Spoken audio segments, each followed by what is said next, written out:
Hello. So we're doing chapter 26 now. Getting motion alerts at my driveway. Don't think it's anything exciting. All right, turn the mic on. Oh, except this says, hold on, I gotta rescan devices. There it is. Okay. Okay. This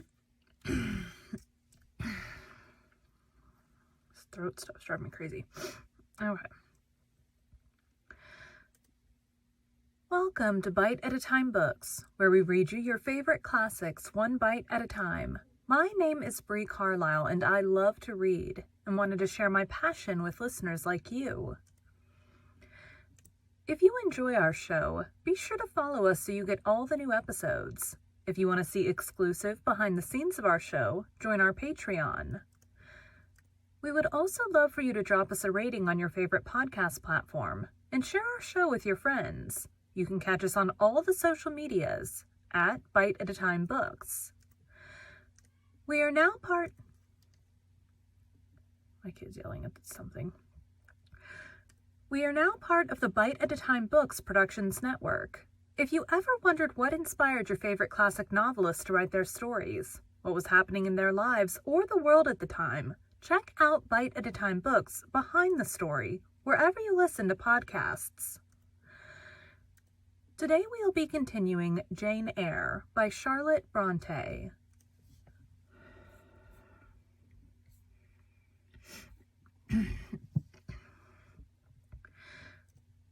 Chapter 26. Sophie came at 7 to dress me. She was very long indeed in Chapter 26. Sophie came at 7 to dress me. She was very long indeed in accomplishing her task, so long that Mr. Rochester, grown, I suppose, impatient of my delay, sent up to ask why I did not come. She was just fastening my veil, the plain square of blonde after all, to my hair with a brooch. I hurried from under her hands as soon as I could. "Stop," she cried in French. "Look at yourself in the mirror. You have not taken one peep." So I turned at the door. I saw a robed and veiled figure, so unlike my usual self that it seemed almost the image of a stranger. "Jane," called a voice, and I hastened down. I was received at the foot of the stairs by Mr. Rochester. "Oh, excuse me." "Lingerer," he said, "my brain is on fire with impatience, and you tarry so long." He took me into the dining room, surveyed me keenly all over, pronounced me fair as a lily, and not only the pride of his life, but the desire of his eyes.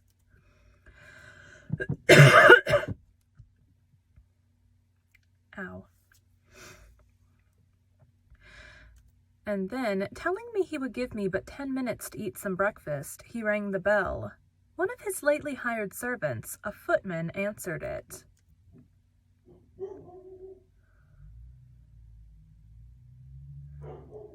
My dog. My kid.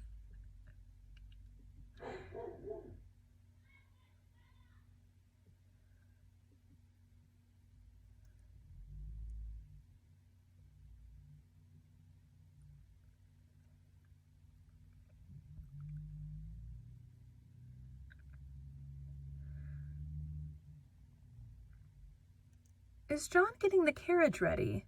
"Yes, sir." "Is the luggage brought down?" "They are bringing it down, sir." Go you to the church. See if Mr. Wood, the clergyman, and the clerk are there. Return and tell me." The church, as the reader knows, was but just beyond the gates. The footman soon returned. "Mr. Wood is in the vestry, sir, putting on his surplice." "And the carriage?" "The horses are harnessing."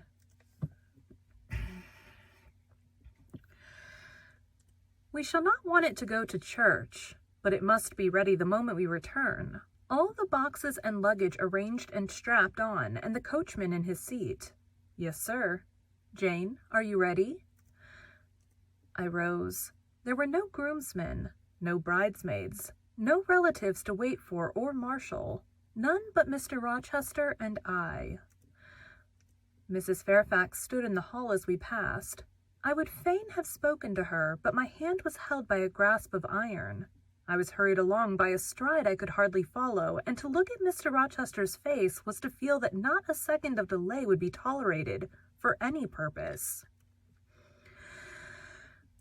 I wonder what other bridegroom ever looked as he did, so bent up to a purpose, so grimly resolute, or who, under such steadfast brows, ever revealed such flaming and flashing eyes. I know not whether the day was fair or foul. In descending the drive, I gazed neither on sky nor earth. My heart was with my eyes, and both seemed migrated into Mr. Rochester's frame. I wanted to see the invisible thing on which, as we went along, he appeared to fasten a glance fierce and fell. I wanted to feel the thoughts whose force he seemed breasting and resisting. At the churchyard wicket, he stopped. He discovered I was quite out of breath. "Am I cruel in my love?" he said. "Delay an instant. Lean on me, Jane." And now I can recall the picture of the grey old house of God rising calm before me, of a rook wheeling round the steeple, of a ruddy morning sky beyond. I remember something, too, of the green grave mounds, and I have not forgotten either 2 figures of strangers straying amongst the low hillocks and reading the mementos graven on the few mossy headstones. I noticed them because, as they saw us, they passed round to the back. Of the church, and I doubted not they were going to enter by the side aisle door and witness the ceremony. By Mr. Rochester they were not observed. He was earnestly looking at my face, from which the blood had, I dare say, momentarily fled, for I felt my forehead dewy and my cheeks and lips cold. When I rallied, which I soon did, he walked gently with me up the path to the porch.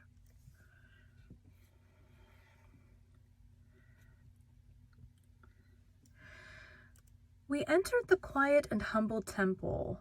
The priest waited in his white surplice at the lowly altar, the clerk beside him. All was still. 2 shadows only moved in a remote corner. My conjecture had been correct. The strangers had slipped in before us, and they now stood by the vault of the Rochesters, their backs towards us, viewing through the rails the old-time stained marble tomb, where a kneeling angel guarded the remains of Damer de Rochester, slain at Marston Moor in the time of the Civil Wars, and of Elizabeth, his wife. One place was taken at the communion rails. Hearing a cautious step behind me, I glanced over my shoulder. One of the strangers, a gentleman evidently, was advancing up the chancel. The service began. The explanation of the intent of matrimony was gone through, and then the clergyman came a step further forward, and, bending slightly towards Mr. Rochester, went on. "I require and charge you both, as ye will answer at the dreadful day of judgment, when the secrets of all hearts shall be disclosed, that if either of you know any impediment why ye may not be lawfully be joined..." Words. Went on. "I require and charge you both, as ye will answer at the dreadful day of judgment, when the secrets of all hearts shall be disclosed, that if either of you know any impediment why ye may not lawfully be joined together in matrimony, ye now do confess it. For be ye well assured that so many are as coupled together otherwise than God's word doth allow."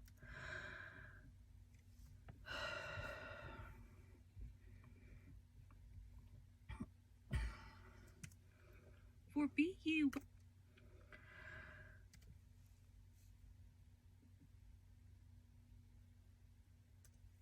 ye well assured that so many as are coupled together otherwise than God's word doth allow are not joined together by God, neither is their matrimony lawful. He paused, as the custom is. When is the pause after that sentence ever broken by reply? Not perhaps once in 100 years, and the clergyman, who had not lifted his eyes from his book and had held his breath but for a moment, was proceeding. His hand was already stretched towards Mr. Rochester as his lips unclosed to ask, "Wilt thou have this woman for thy wedded wife?" when a distinct and near voice said, "The marriage cannot go on. I declare the existence of an impediment." The clergyman looked up at the speaker and stood mute. The clerk did the same. Mr. Rochester moved.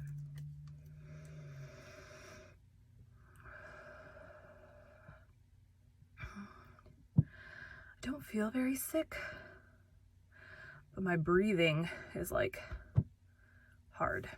Anyways. The clergyman looked up at the speaker and stood mute. The clerk did the same. Mr. Rochester moved slightly as if an earthquake had rolled under his feet. Taking a firmer footing and not turning his head or eyes, he said, "Proceed." Profound silence fell when he had uttered that word, with deep but low intonation. Presently Mr. Wood said,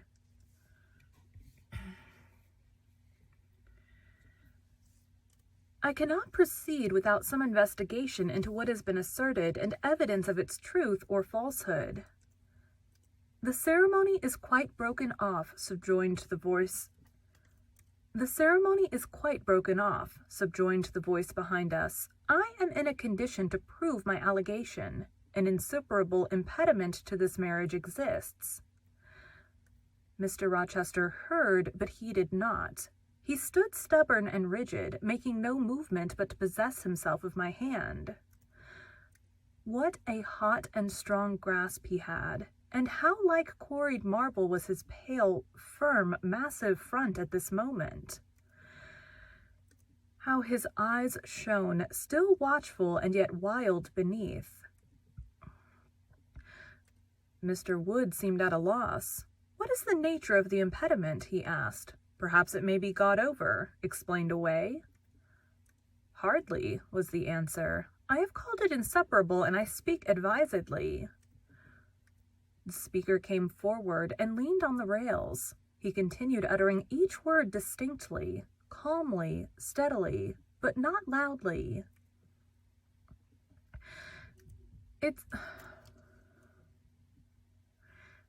It simply consists in the existence of a previous marriage. Mr. Rochester has a wife, now living.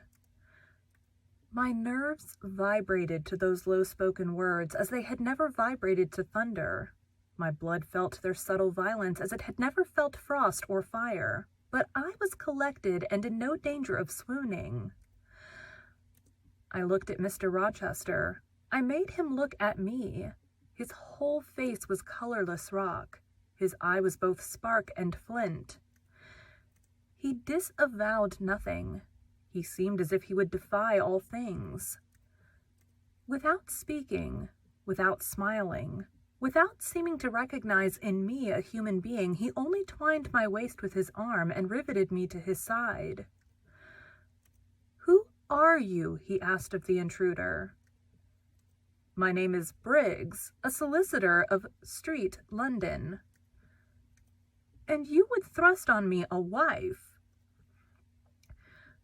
"I would remind you of your lady's existence, sir, which the law recognizes if you do not." "Favor me with an account of her, with her name, her parentage, her place of abode."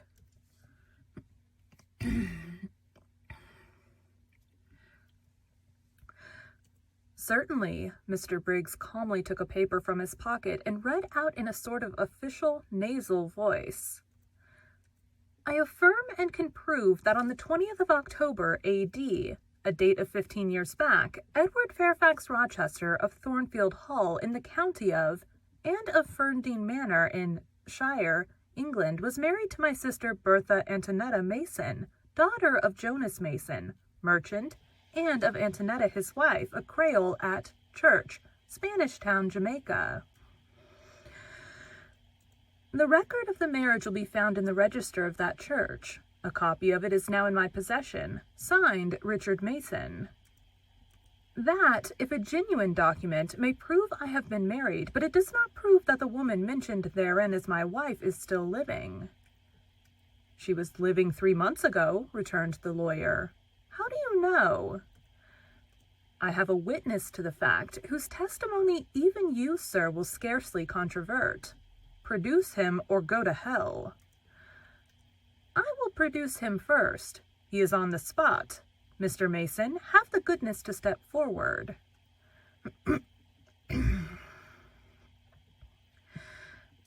Mr. Rochester, on hearing the name, set his teeth.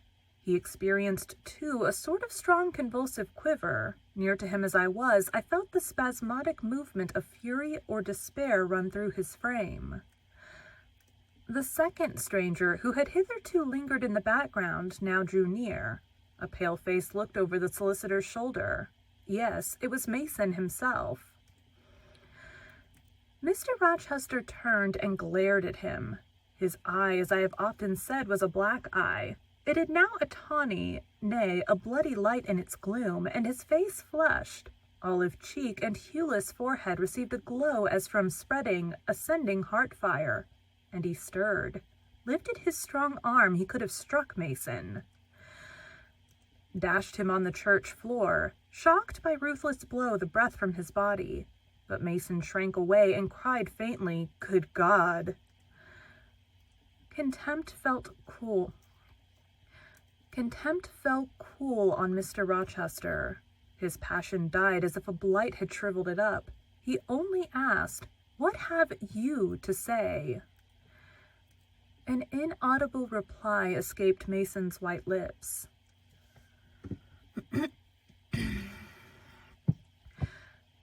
The devil is in it if you cannot answer distinctly. I again demand, what have you to say? Sir, interrupted the clergyman, do not forget you are in a sacred place. Then addressing Mason, he inquired gently, are you aware, sir, whether or not this gentleman's wife is still living? Courage, urged the lawyer, speak out. She is now living at Thornfield Hall, said Mason in more articulate tones. I saw her there last April. I am her brother. At Thornfield Hall, ejaculated the clergyman. Impossible! I am an old resident in this neighborhood, sir, and I never heard of a Mrs. Rochester at Thornfield Hall. I saw a grim smile contort Mr. Rochester's lips, and he muttered, No, by God, I took care that none should hear of it, or of her under that name. He mused for 10 minutes. He held counsel with himself. He formed his resolve and announced it. Enough. All shall bolt out at once, like the bullet from the barrel. Wood, close your book and take off your surplice. John Green, to the clerk, leave the church. There will be no wedding today. The man obeyed.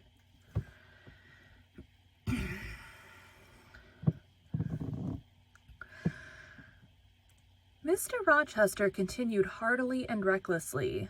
Bigamy is an ugly word. I meant, however, to be a bigamist, but fate has outmaneuvered me, or Providence has checked me, perhaps the last.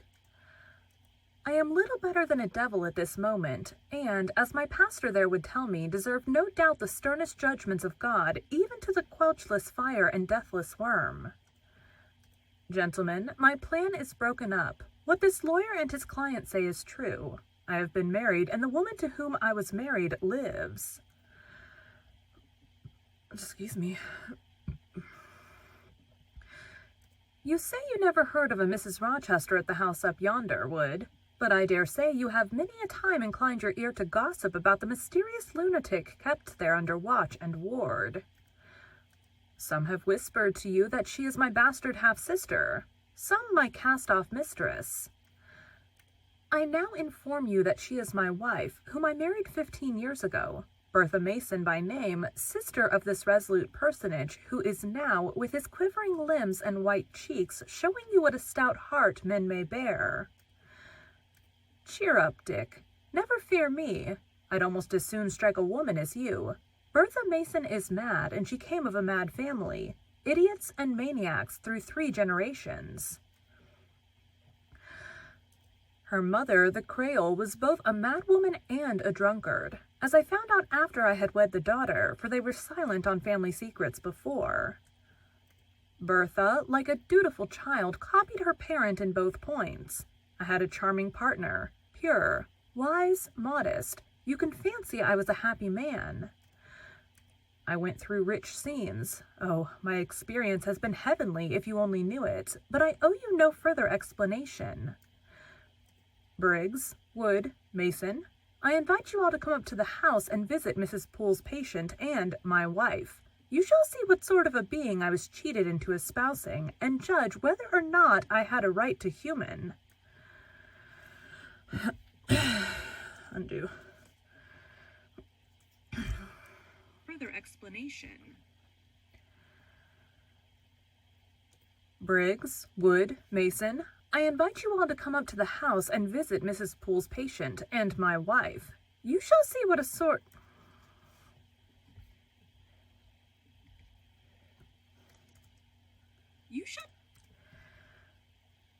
You shall see what sort of a being I was cheated into espousing, and judge whether or not I had a right to break the compact and seek sympathy with something at least human. This girl, he continued, looking at me, knew no more than you would, or the disgusting secret. She thought all was fair and legal, and never dreamt she was going to be entrapped into a feigned union with a defrauded wretch. Already bound to a bad, mad, and embruted partner. Come, all of you, follow. Still holding me fast, he left the church. The 3 gentlemen came after. At the front door of the hall we found the carriage.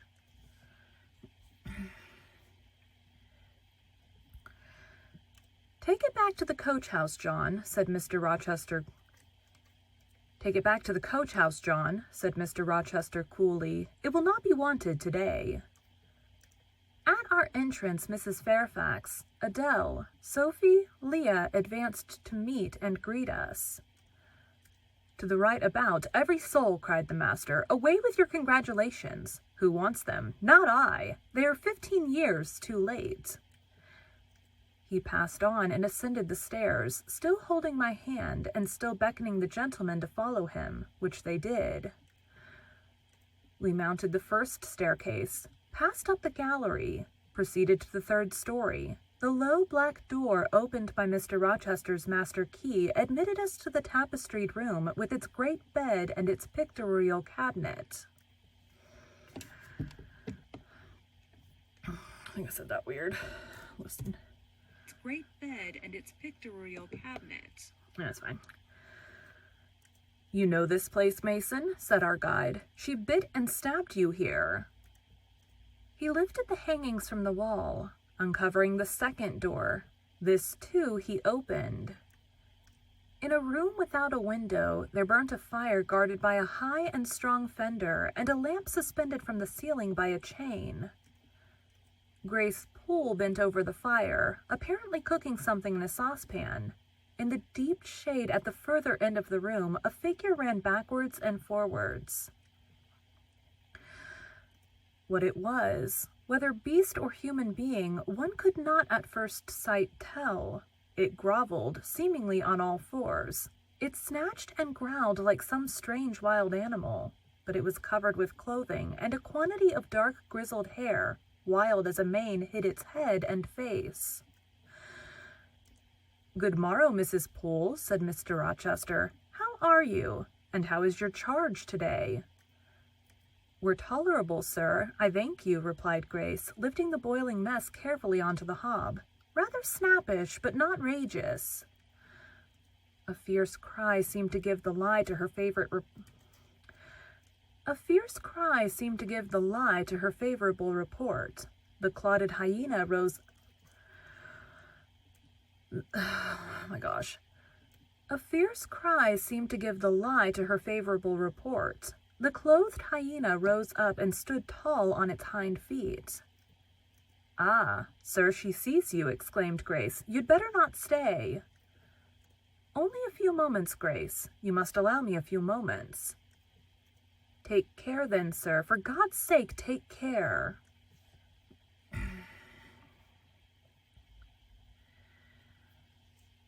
The maniac bellowed. She parted her shaggy locks from her visage and gazed wildly at her visitors. I recognized well that purple face, those bloated features. Mrs. Poole advanced. "Keep out of the way," said Mr. Rochester, thrusting her aside. "She has no knife now, I suppose, and I'm on my guard." "One never knows what she has, sir. She is so cunning. It is not in mortal discretion to fathom her craft." "We had better leave her," whispered Mason.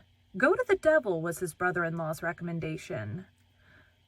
"Where?" cried Grace. The three gentlemen retreated simultaneously. Mr. Rochester flung me behind him. The lunatic sprang and grappled his throat viciously and laid her teeth to his cheek. They struggled. She was a big woman, in stature almost equaling her husband, and corpulent besides. She showed virile force in the contest. More than once she almost throttled him, athletic as he was.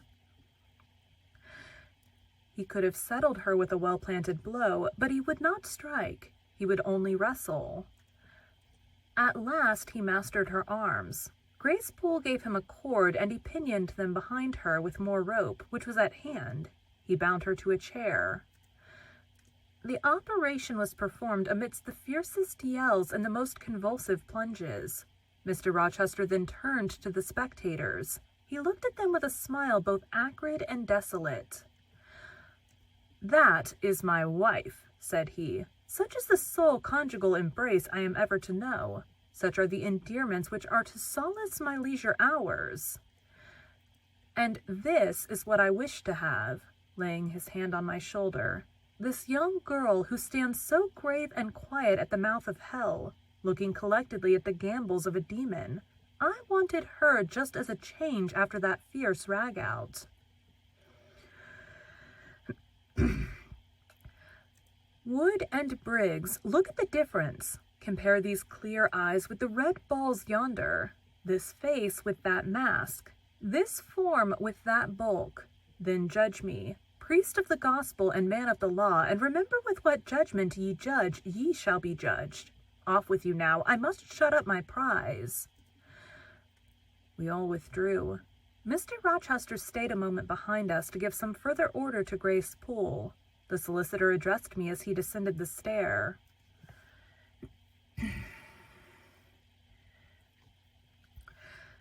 "You, madam," said he, "are cleared from all blame. Your uncle will be glad to hear it, if indeed he should be still living, when Mr. Mason returns to Madeira." "My uncle? What of him? Do you know him?" "Mr. Mason does. Mr. Eyre has been the Funkel correspondent of his house for some years. When your uncle received your letter intimating the contemplated union between yourself and Mr. Rochester, Mr. Mason, who was staying at Madeira to recruit his health on his way back to Jamaica, happened to be with him. Mr. Eyre mentioned the intelligence, for he knew that my client here was acquainted with a gentleman of the name of Rochester."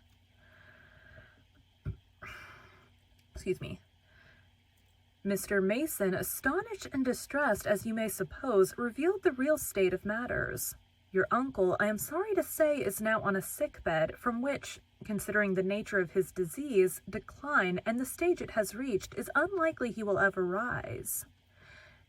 He could not then hasten to England himself to extricate you from the snare into which you had fallen, but he implored Mr. Mason to lose no time in taking steps to prevent the false marriage.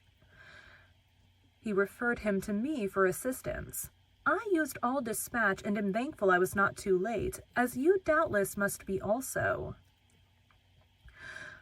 Were I not morally certain that your uncle will be dead ere you reach Madeira, I would advise you to accompany Mr. Mason back. But as it is, I think you had better remain in England till you can hear further, either from or of Mr. Eyre." "Have we anything else to stay for?" he inquired of Mr. Mason. No, let us be gone," was the anxious reply, and without waiting to take leave of Mr. Rochester, they made their exit at the hall door. The clergyman stayed to exchange a few sentences, either of admonition or reproof.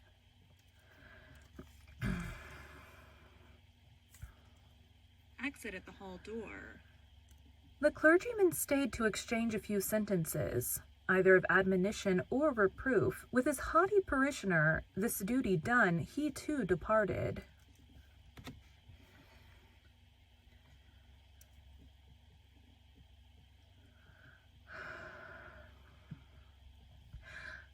I heard him go as I stood at the half-open door of my own room, to which I had now withdrawn. The house cleared, I shut myself in, fastened the bolts that none might intrude, and proceeded, not to weep, not to mourn. I was yet too calm for that, but mechanically to take off the wedding dress and replace it by the stuff gown I had worn yesterday, as I thought for the last time. I then sat down. I felt weak and tired. I leaned my arms on a table and my head dropped on them. And now I thought. Till now I had only heard, seen, moved, followed up and down where I was led or dragged. Watched event rush on event, disclosure open beyond disclosure. But now I thought. Ha ha ha. The morning had been a quiet morning enough, all except the brief scene with the lunatic. The transaction in the church had not been noisy. There was no explosion of passion, no loud altercation, no dispute, no defiance or challenge, no tears, no sobs. A few words had been spoken, a calmly pronounced objection to the marriage made, some stern, short questions put by Mr. Rochester, answers, explanations given, evidence adduced. Oh, sorry, my sister was calling. Okay. Evidence adduced.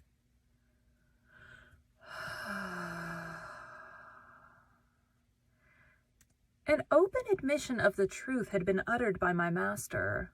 Then the living proof had been seen. The intruders were gone, and all was over. I left a long tail at the end there. Delete. I was in my own room as usual. I was in my own room as usual. Just myself, without obvious change. Nothing had smitten me, or scathed me, or maimed me. And yet, where was the Jane Eyre of yesterday? Where was her life? Where were her prospects?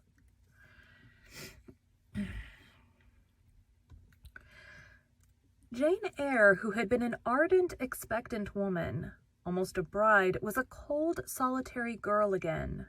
Her life was pale. Her prospects were desolate. A Christmas frost had come at midsummer. A white December storm had whirled over June. Ice glazed the ripe apples. Drifts crushed the blowing roses. On hayfield and cornfield lay a frozen shrew. Lanes which had last night blushed full of flowers, today were pathless with untrodden snow, and the woods which 12 hours since waved leafy and fragrant of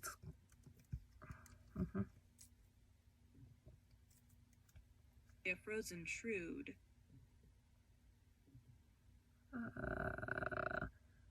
Lanes which last night blushed full of flowers, today were pathless with untrodden snow, and the woods which 12 hours since waved leafy and fragrant as groves between the tropics now spread, waste, wild, and white as pine forests in wintry Norway.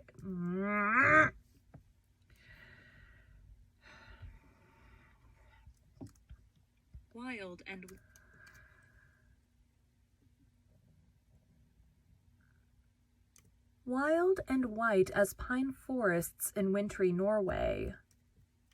My hopes were all dead, struck with a subtle doom, such as in one night fell on all the firstborn in the land of Egypt. I looked on my cherished wishes, yesterday so blooming and glowing, they lay stark, chill, livid corpses that could never revive. I looked at my love, that feeling which was my master's, which he had created. It shivered in my heart like a suffering child in a cold cradle. Sickness and anguish had seized it. It could not seek Mr. Rochester's arms. It could not derive warmth from his breast. Oh, never more could it turn to him, for faith was blighted, confidence destroyed. Mr. Rochester was not to me what he had been, for he was not what I had thought him. I would not ascribe vice to him. I would not say he had betrayed me, but the attribute of stainless truth was gone from his idea, and from his presence I must go. That I perceived well. When, how, whither I could not yet discern, but he himself, I doubted not, would hurry me from Thornfield. Real affection, it seemed, he could not have for me. It had been only fitful passion that was balked. He would want me no more. I should fear even to cross his path now. My view must be hateful to him. Oh, how blind had been my eyes, how weak my conduct. My eyes were covered and closed. Eddying darkness seemed to swim round me, and reflection came in as black and confused a flow. Self-abandoned, relaxed and effortless, I seemed to have laid me down in the dried-up bed of a great river. I heard a flood loosened in remote mountains, and felt the torrent come. To rise I had no will, to flee I had no strength. I lay faint, longing to be dead. One idea only still throbbed lifelike within me, a remembrance of God. It begot an unuttered prayer. These words went wandering up and down in my rayless mind as something that should be whispered, but no energy was found to express them.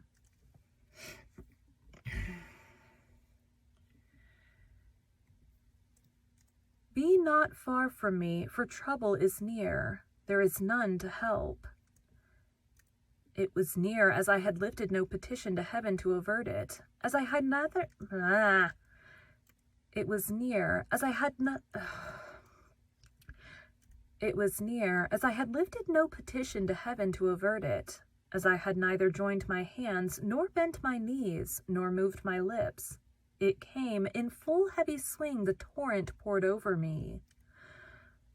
The whole consciousness of my life lorn, my love lost, my hope quenched, my faith death struck, swayed full and mighty above me in one sullen mass.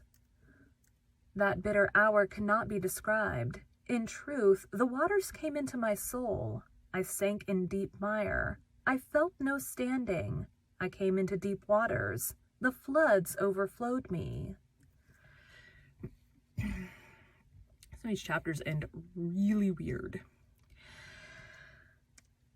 Thank you for joining Bite at a Time Books today, while we read a bite of one of your favorite classics. If you enjoy our show, be sure to follow us so you get all the new episodes. If you want to see exclusive behind the scenes of our show, join our Patreon. We would also love for you to drop us a rating on your favorite podcast platform and share our show with your friends. You can catch us on all the social medias at Bite at a Time Books. Also, be sure to check us on our website, www.biteatatimebooks.com.